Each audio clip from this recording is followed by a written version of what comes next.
Ah, hello there. I'm Professor Edmund Halberg. For more than 4 decades, I've been wandering through the worlds of history, economics, psychology, and technology, trying to understand why humanity keeps repeating the same grand mistakes while hoping for better outcomes. From the panic of 1929 to the rise of artificial intelligence today, nothing fascinates me more than the forces that quietly steer our societies. I'm what you might call a cheerful realist. I enjoy good stories, good tea, and good data, especially the kind that reveals the hidden patterns behind world-changing events. Whether it's financial collapse, political upheaval, technological revolutions, or the inner workings of the human mind, I believe everything is connected, and everything deserves to be understood. So today, we're going to look at one of the most urgent and transformative chapters unfolding right now. Not another gadget, not another trend, but the future of work, the future of economies, and the future of ordinary people. And I promise you, what you're about to hear is something every citizen, every worker, and every policymaker should know. With that, let's begin. The world is standing on the edge of the most powerful economic shift in human history. A shift so dramatic that every industry, every worker, every government, and every billionaire feels its tremors. Artificial intelligence is not just creating new tools, it's creating a new world. One where jobs, income, political power, and even national stability are being rewritten in real time. Today, we are diving deep into a warning shared by Dr. Geoffrey Hinton, known as the Godfather of AI, and Senator BernieSanders. Together, they reveal a picture of the future that is not science fiction, not distant, and not theoretical. It's happening now. And if we fail to understand it, it may reshape the global economy in a way we are completely unprepared for.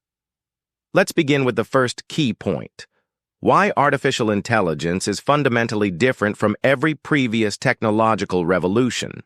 In the past, every major shift in technology, from agriculture to industry, from industry to services, and from services to the information age, displaced certain categories of workers, but always created new kinds of jobs that humans could move into. Farmers who lost work moved into factories. Factory workers shifted into offices and retail. Office staff moved into the digital economy. Throughout history, there was always a next step, a new ladder to climb, a human-only skill that technology could not replace. But AI breaks this pattern completely. Dr. Hinton explains that for the first time in human history, machines are not just replacing physical labor or simple tasks. They are replacing the very cognitive abilities that defined human work itself. When AI becomes as smart as people, or even smarter, every job a human might do has an AI substitute. That includes analytical work, creative work, reasoning, problem-solving, teaching, customer interaction, and even emotional communication. This is not simply the replacement of one kind of labor, it is the replacement of the concept of labor itself. Take customer service as an example.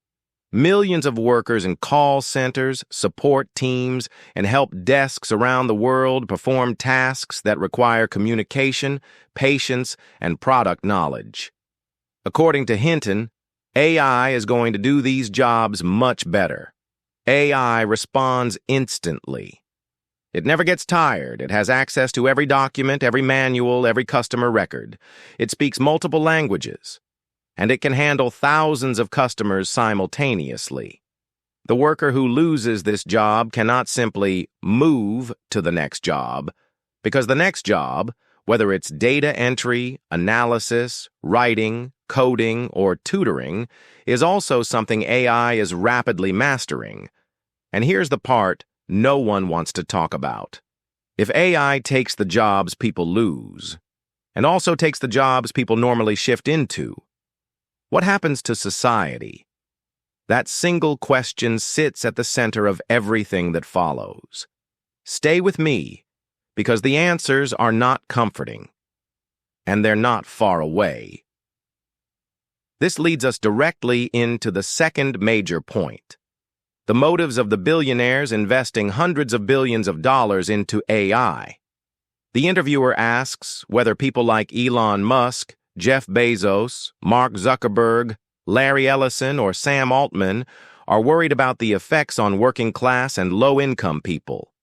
Dr. Hinton answers this very bluntly. He says, "They should be worried, but I don't think they are." Their primary motivation is not protecting workers. Their motivation is profit. Hinton explains that the core business model behind modern AI is simple. Companies will make enormous amounts of money by selling AI systems that do the work of human employees at a much cheaper cost. This is not philanthropy. This is not compassion. This is an economic strategy. When a corporation can replace 10,000 human workers with one AI model running in a data center, the financial incentive is overwhelming. And the people making these decisions are not thinking about what happens to the workers they displace. Hinton also mentions an important warning originally made by the economist John Maynard Keynes. If workers don't get paid, then no one has the money to buy the products being produced. In other words, mass unemployment eventually destroys the economy for everyone, including the wealthy. Hinton believes that many billionaires have not thought through the social disruption that widespread unemployment will cause. They haven't thought through the political instability, the rise of extremism, the collapse of demand, and the breakdown of the social fabric. Their focus is on the enormous short-term profits AI can generate. This is where the predictions of Musk, Gates, and Dario Amodei come in. All three have warned that AI will replace large portions of human work. Musk has said robots and AI will replace all jobs. Gates says most human labor will become unnecessary. Amodei predicts that half of all entry-level white-collar jobs could disappear. When asked whether these predictions are correct, Hinton says, "I think they're probably right." He adds that AI progress is exponential. It does not advance step by step, it leaps. Every new generation of AI is significantly more capable than the last. A system that fails today will succeed next year. A task that looks impossible this month will be trivial next month. Hinton compares AI prediction to driving through fog. You can see what's immediately ahead, but beyond that, you are blind. And yet the car is accelerating. This uncertainty makes the entire situation even more dangerous. But the most important economic danger comes from inequality and political capture. Senator Sanders raises the question: if billionaires are investing so heavily in AI, who will end up controlling society, the government, or the billionaires themselves? Hinton replies that in the United States, the rich can simply buy the political system. Thanks to unlimited donations, super PACs, and the Citizens United decision, a small number of wealthy individuals have the ability to shape policy in their favor. Hinton gives a disturbing example from the 1970s. He recalls learning that used car dealers paid every member of the Senate $10,000 each to overturn a consumer protection law. The entire Senate flipped for a total of $1 million. If small-time business owners could buy the Senate for that amount, imagine what trillion-dollar tech companies can achieve. This dynamic becomes even more troubling when you consider that almost all the foundational research behind AI was paid for by taxpayers through federal grants, public universities, and government-supported research institutions. Yet, the profits, the ownership, and the control are being captured almost entirely by a handful of private corporations and individuals who then lobby to reduce their taxes and limit future regulation. Now let's address the scenario of an AI bubble. Students asked Senator Sanders what would happen if the AI bubble bursts. Would Congress bail out the industry the same way it bailed out Wall Street in 2008? Sanders answers that yes, we should absolutely be worried. He says that America has a corrupt political system where corporations and billionaires have enormous influence. He compares the situation directly to the financial crisis of 2008, where banks knowingly made reckless and fraudulent investments, crashed the global economy, and then demanded taxpayer money to save themselves. Sanders warns that if the AI industry crashes, the same story will repeat. Big tech companies will claim that they are too important to fail, that the entire economy depends on them, that America will fall behind China without them, and that millions of jobs depend on their survival. And the government, which is already deeply influenced by corporate power, will likely bail them out. In other words, if AI succeeds, billionaires become even richer. And if AI fails, taxpayers will rescue the companies that caused the disaster. The public loses either way.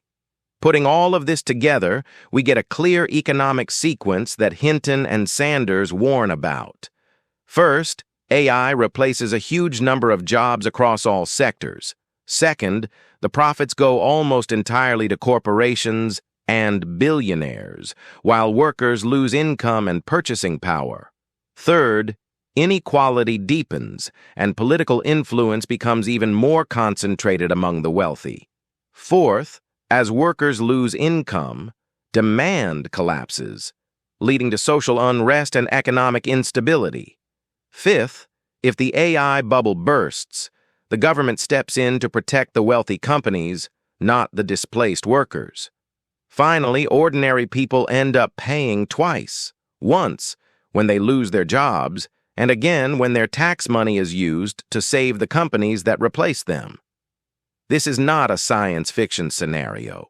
This is the real trajectory we are already in. Artificial intelligence has the potential to increase global productivity dramatically, but without a fair distribution of power and wealth, and without strong government regulation, AI will not create a better society.